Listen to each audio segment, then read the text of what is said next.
Subhanallah, ada yang guna ayat tak kuasa dah ustazah, dah tua. Buat hal masing-masing je. Tidur bilik asing-asing. Depan anak-anak je mesra.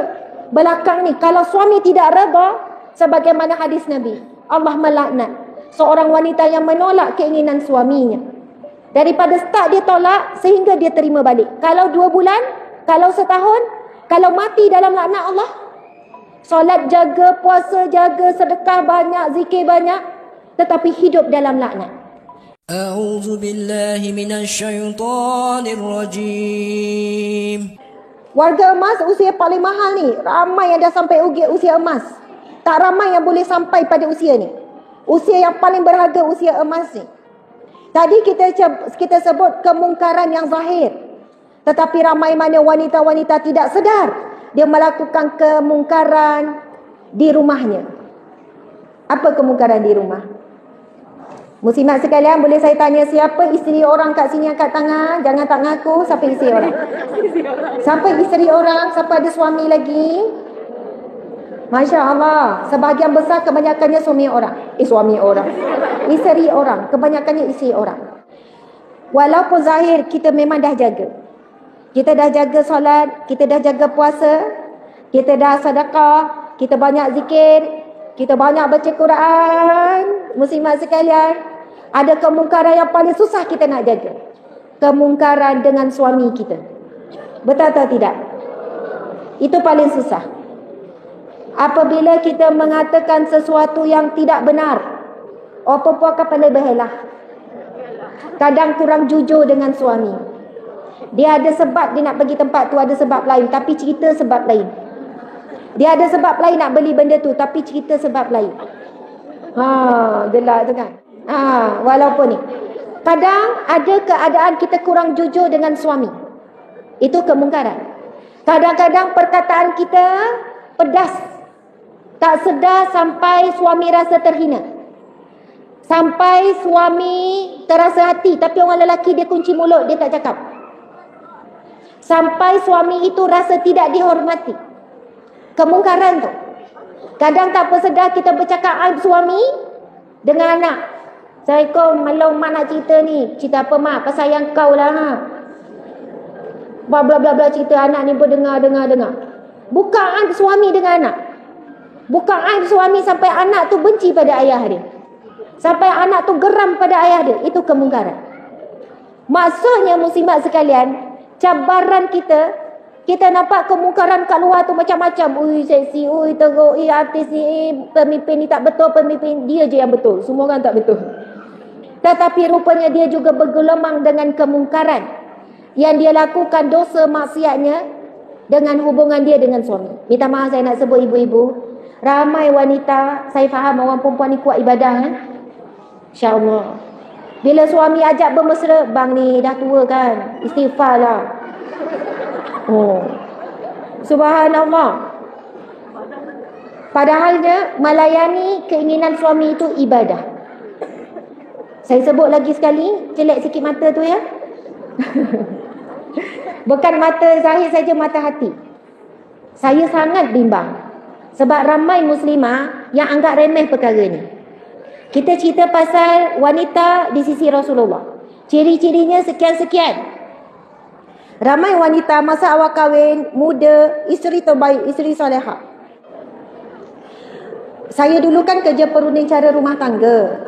Ada banyak kes rumah tangga yang retak usia emas. Ada banyak kes bergaduh suami isteri 60-70 nak bercerai. Saya hadapi.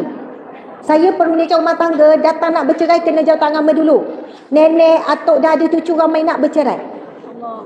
Punca utama dan kebanyakannya adalah kerana hubungan mesra suami isteri sudah tidak ada bila usia emas. Isteri memandang ringan kehendak suami. Isteri ni jawab, dah tua kan dah ustazah, kubur dah panggil, istighfar lah banyak, takkan nak lagi.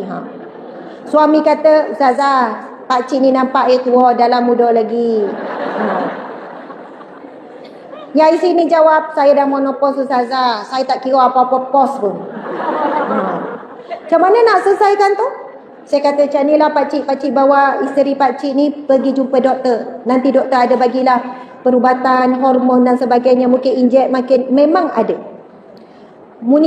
Muslimat sekalian, pada umur tertentu menopause kan, kita punya hormon estrogen tu ke testosteron. Estrogen perempuan dah menurun sangat.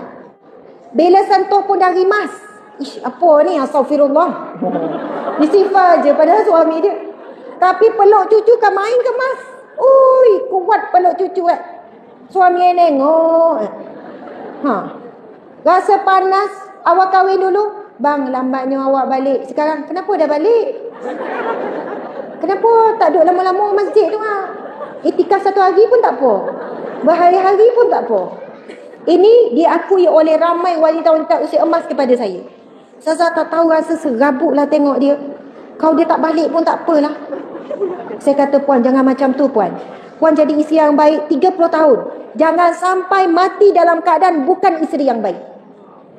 Dan nikah 30 tahun berjuang jadi isteri yang baik. Tapi Allah uji di hujung usia. Allah uji di akhir-akhir kehidupan.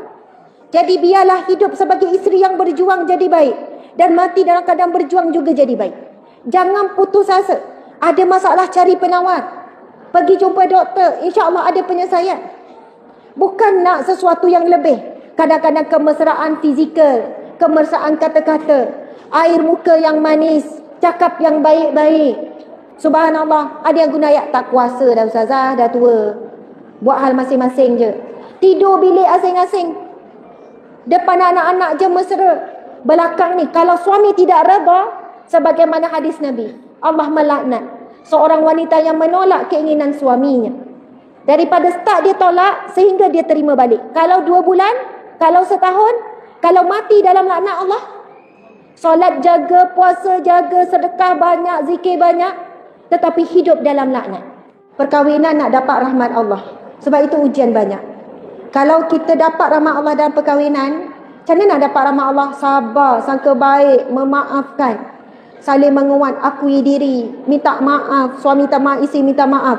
Lalu rahmat Allah turun. Rahmat Allah turun ni dengan sesuatu yang berat. Sabar, sangka baik, saling mendoakan. Doa untuk suami kita, ya Allah jadikanlah suamiku suami yang baik. Walaupun dah 30 tahun nikah kan, 40 tahun nikah. Ya Allah, kurniakanlah syurga buat suamiku, ya Allah. Kalau saya doa macam tu memang nangis. Saya kalau doa, ya Allah kurniakanlah syurga Firdausmu buat suamiku. Dia sangat sabar denganku. Dia sentiasa berlapang dada. Dia menerimaku seadanya. Aku bukan isteri yang lemah lembut. Aku bukan isteri yang baik. Bukan sempurna. Mesti terus rasa sedih. Percayalah. Bila kita doakan syurga untuk suami, sebenarnya kita doakan syurga untuk kita. Sebab suami akan bawa kita ke syurga. Suami akan pimpin kita ke syurga. Ya Allah. Sebab apa Nabi SAW bersabda? Sesungguhnya doa seseorang yang mendoakan saudaranya saja sembunyi, maka itu adalah doa yang dimakbulkan Allah. Akan ada malaikat di kepalanya akan aminkan bagimu apa yang kamu doakan. Jadi saya tahu ada dengan kita ni yang dah tak ada suami, mungkin bercerai hidup ataupun berpisah mati. Mudah-mudahan berkumpul kembali di syurga. Kalau saya berpisah 3 hari pun dah rasa sedih. Saya tak tahu yang dah berpisah 2 tahun, 3 tahun, yang dah lama rindu nak jumpa balik, nak bersatu kembali, insya-Allah menyatu di syurga Firdaus. Buat wanita yang keseorangan sekarang, jangan sedih. Sebab kita sentiasa ada manusia yang bersama dengan kita. Bukan suami je yang membahagiakan. Bukan suami je yang kita boleh berbakti. Ada ibu, ada ayah. Ada adik-beradik. Ada anak-anak saudara kalau kita tidak ada anak. Semua itu adalah manusia keliling kita untuk menguji kita sejauh mana kita syukur dan sejauh mana kita sabar. Masya Allah. Allahu Akbar.